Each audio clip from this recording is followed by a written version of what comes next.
네, 이번에는 개인회생 보통은 이제 신청할 때 같이 제출하는 게 가장 좋은데 대부분의 분들은 이제 빨리 신청을 해서 추심 전환을 막는 게 중요하니까 대부분은 신청 후에 법원 보정 권고를 받고 제출하게 됩니다.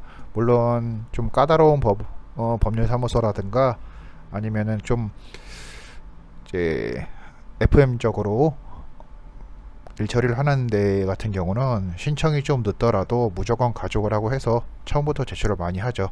실질적으로 법률사무소 입장에서는 법원하고 상대할 때 처음부터 신청할 때부터 이런 걸 제출하는 게 좋아요.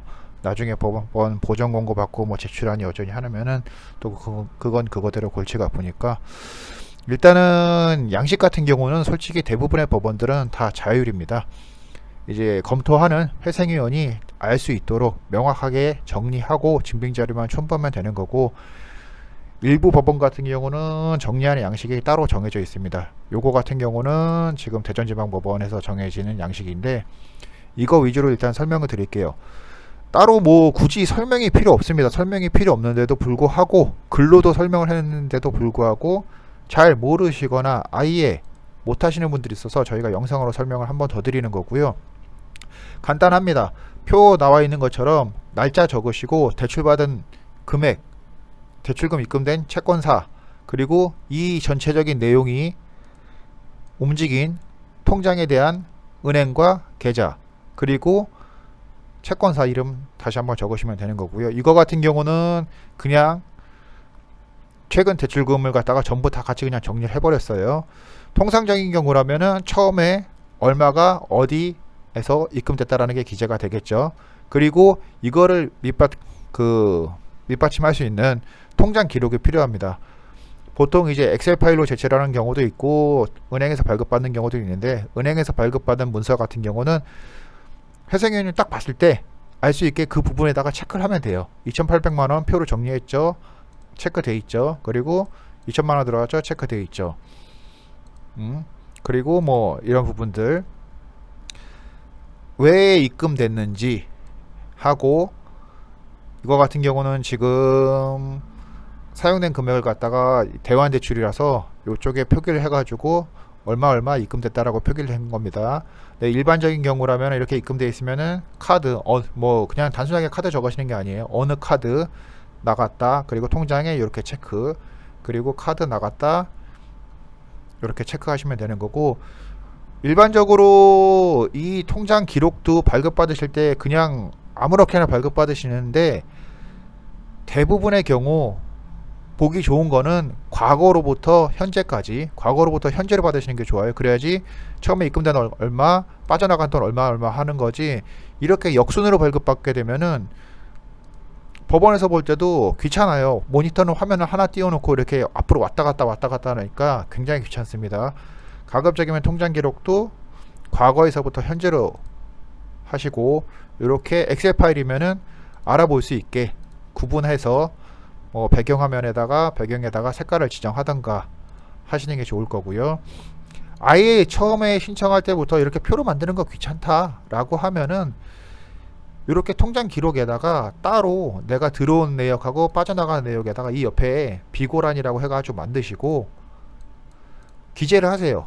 어디서 뭐 들어온 돈, 뭐 얼마 갚은 돈 해가지고 쭉 기재를 하시고, 이 중간에 내가 소명하는 거랑 전혀 상관없는 거, 그런 거는 빼시던가 하시고, 이쪽에다가 총 뭐 대출 받은 돈 얼마, 빠져나간 돈 얼마, 그렇게 적으시면 됩니다. 근데 보통 그거는 이제 그렇게 적으시면은 회생위원이 뭐 그냥 넘어가는 경우도 있고, 아니면은 좀 이상하다 싶으면은 태클 거시는 분들도 계세요. 근데 기본적으로는 원래 이렇게 표로 정리를 하시고 통장 기록을 첨부하시는 거예요. 그리고 이분처럼 대환대출 받으신 것 같은 경우는 아예 대환대출 브로커한테 지급을 했다 라고 표기를 하고, 그 전에 대환대출 브로커가 갚은 내역이 증명이 돼야 되잖아요. 단순하게 내가 누구한테 대환대출 브로커한테 입금을 했다라고 하는데 여기에는 그냥 이름밖에 없어요. 그럼 이게 실질적으로 대환대출 브로커한테 준 건지, 지인한테 이체해가지고 돈을 짱 박아놓고 은닉해놓고 개인회생 한 건지 회생위원이 알 수가 없죠. 그러니까 필히 사전에 대환대출 브로커들이 미리 돈을 갚아준 본인의 채권사한테 연락을 해서 상환 내역서를 받으세요. 완납 내역서만 받으시면은 그냥 몇 월 며칠자로 채무가 다 완납됐다라는 내용만 나오기 때문에 실질적으로 몇 월 며칠 날 브로커가 얼마를 갚아줬는지 알 수가 없습니다. 그러니까 필히 일자별로 나온 상환 내역서를 받으셔서 정리를 하시는 게 가장 좋습니다. 이것도 보시면은 첨부해서 뭐 은행 거래소, 거래 내역서, 완납 내역서 및 일자별 상환 내역서라고 되어 있죠. 그렇게 해서 들어가야지 얼마 정도 내가 쓴지 다 알 수 있는 거고, 만약에 소명이 안 되는 금액 같은 경우는 이렇게 청산가치 반영하게 되어 있습니다. 물론 소명이 된다고 하더라도 그게 본인이 이제 사치라든가 낭비라든가 법원이 인정할 수 없는 금액들 같은 경우는 가치 청산가치로 반영이 돼요. 그거는 이제 여기저기 인터넷에 많이 나와 있듯이 보통 주식이라든가 도박이라든가 비트코인이라든가 그런 걸 단기간에 굉장히 많이 손실을 보신 분들, 그리고 인터넷, 핸드폰, 구글 게임 있죠. 게임 해가지고 굉장히 게임 많이 하셔가지고 손실 보신 분들, 그런 분들 같은 경우는 그런 게 대부분 청산가치로 반영이 됩니다. 딱히 어려운 건 없으실 것 같아요. 이거 정리하는 거는 잘 정리하셔가지고 하시면 되시고, 법률사무소에서 대신 해주는 게 아니니까 준비를 하실 때 잘 모르겠다 하시면은 본인이 이제 위임하신 법률사무소에다가 물어보셔서 좀 어떤 식으로 정리해야 되는지, 아니면은 이게 복잡하면은 다른 방식으로 해야 되는지 확인을 하고 하시는 게 좋을 것 같습니다.